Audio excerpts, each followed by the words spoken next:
Uutay-utayin daw ang pagpapatupad ng nakaambang oil price hike ngayong linggo.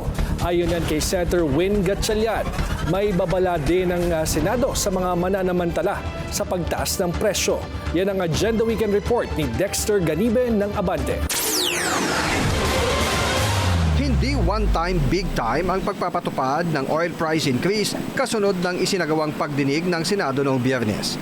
Sa panayam ng point of order ng Abante, sinabi ni Senator Win Gatchalian, hahatiin sa hanggang 3 yugto ang pagpapatupad ng oil price increase. Napakiusapan naman mga oil companies na gawin staggered, no? So hindi kaagad taasan yung presyo. Sa pagkaintindi ko, gagawin ng tatlong tranches, no? So hindi siya magiging isang bugso, no? So maganda naman yun para lang maibsan natin yung epekto nitong pagtaas. Nanawagan naman si Senate President Pro Tempore Panfilo Lacson sa publiko na isumbong sa otoridad ang mga oil company sa kanilang lugar na inunahan na ang pagpapatupad ng taas presyo na dapat ay sa Martes pa. Sabi ni Lacson, maaring i-report sa PNP o kaya sa lokal na pamahalaan ng mga ganitong pananamantala.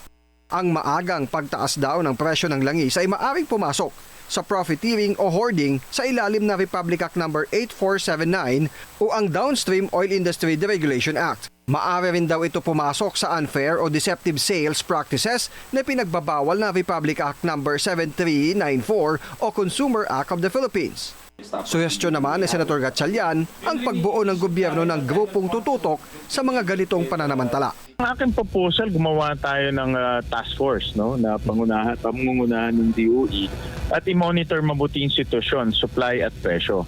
At i-monitor rin mabuti mga oil companies at retail companies dahil baka may nananamantala na mga retailers at oil companies sa mga ganitong sitwasyon. Muli rin siyang nanawagan sa gobyerno na wag nang hintayin pa na umabot sa $80 per barrel ang langis. Ngayon pa lang ay ibigay na ang subsidiya sa mga nasa public transport sector at mangingisda. Pero para kay Manibela spokesperson Mar Valbuena, makatutulong pero pansamantalang ginhawa lang ang ayuda ng gobyerno. Hindi niya ito makakapigil sa kanila para hilingin sa LTFRB ang pisong probational increase sa pamasahe. Magkakasa rin umano sila ng tigil pasada sa mga susunod na araw para iparating ang kanilang mga hinaing sa gobyerno ngayong tumataas ang presyo ng krudo. Para sa Agenda Weekend, Dexter Ganibe, Abante.